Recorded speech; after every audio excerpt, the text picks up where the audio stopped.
भोलेनाथ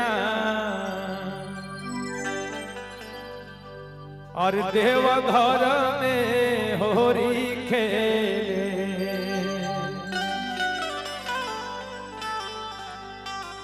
और अरे बाबा गजरेश्वर नाथ कि बाबा गजरेश्वर नाथ और गजरा में होरी खेले।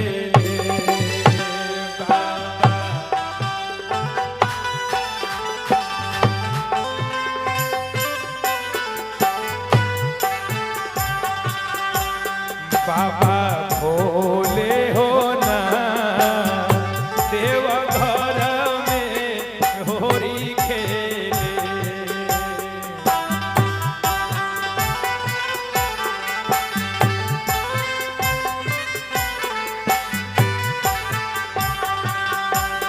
बाबा भोले नाथ बाबा भोले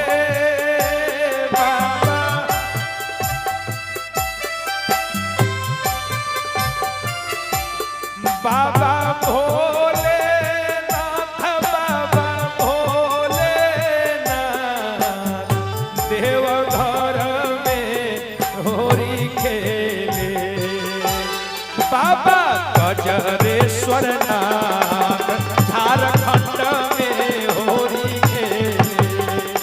बाबा गजरेश्वर नाथ झारखंड में होरी खेले।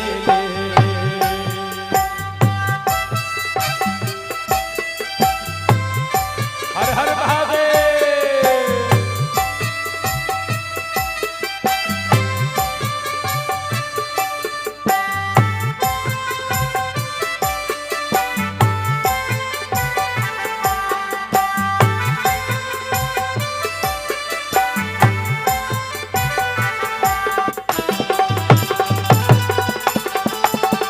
होरी है हर हर महादेव।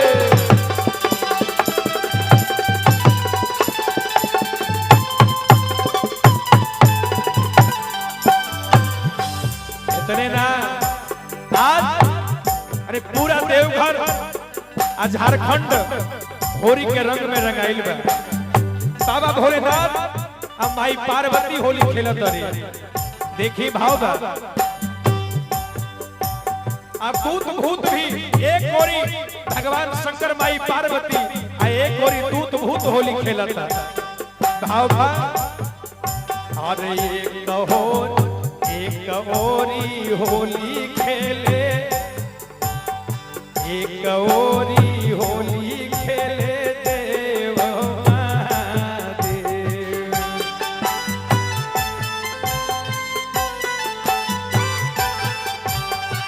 एक ओरी होली खेले गौरा महादेव।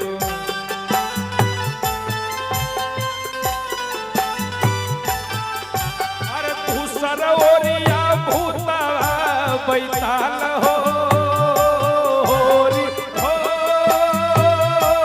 होरी होरी हो। अरे दूसर ओरी भूता बैताल देवघर में होरी खेले। बाबा भोले हो ना देवघर में होरी खेले। बाबा गजरेश्वर नाथ झारखंड में होरी खेले।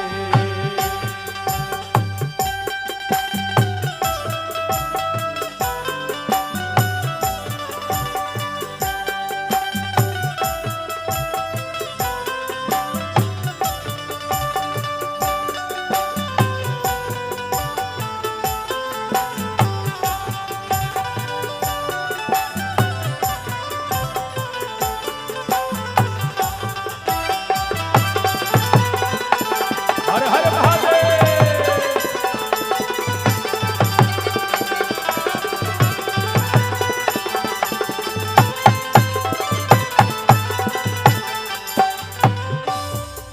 इतने ना और बाजता झाल मृदंग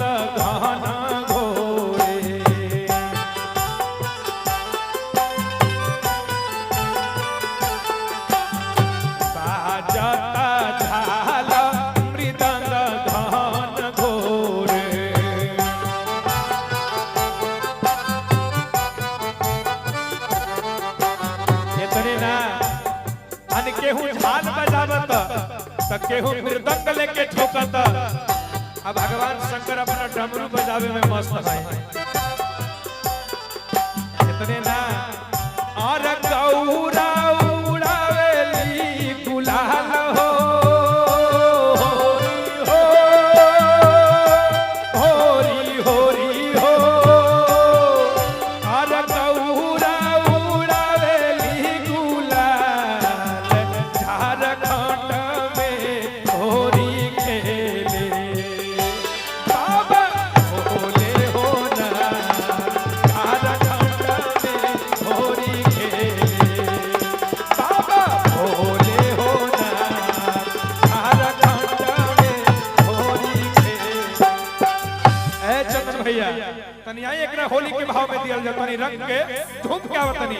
बाबा भोले हो ना झारखंड में होली खेले।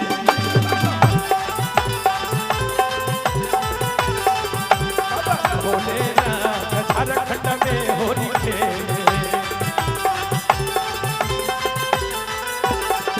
और ये गौरी होली खेले गौरा महादेव। गौरी होली खेले गौरा